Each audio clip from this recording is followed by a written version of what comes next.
For some Americans, the dream is starting to look a little different. As our country celebrates 250 years, more people are considering a big move, not to another state, but rather to another country. A record number, in fact, say they'd like to leave the U.S. permanently. CBS's Gwen Baumgartner looks at what's behind the so-called American exodus.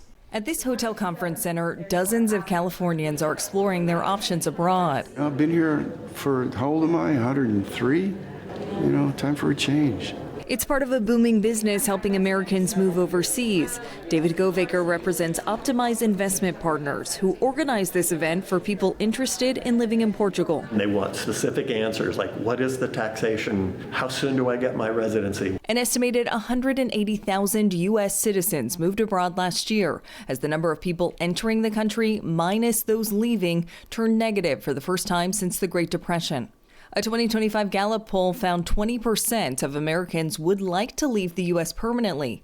Among women ages 15 to 44, that number climbs to 40%. Tufts University sociologist Dr. Helen Marrow says despite those vowing to move to Canada after the 2024 presidential election, politics typically isn't the biggest motivator. I think that the economics and the cultural exploration and interests and the social networks really drive a lot of the trends, more so than political concerns do. Jessica Cuevas says a year-long job search spurred her family to move from Chicago to Mexico last summer. Hola. Now she's using social media to help others make that same leap.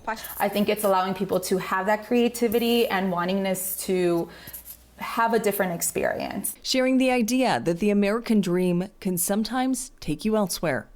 Gwen Baumgartner, CBS News, Los Angeles.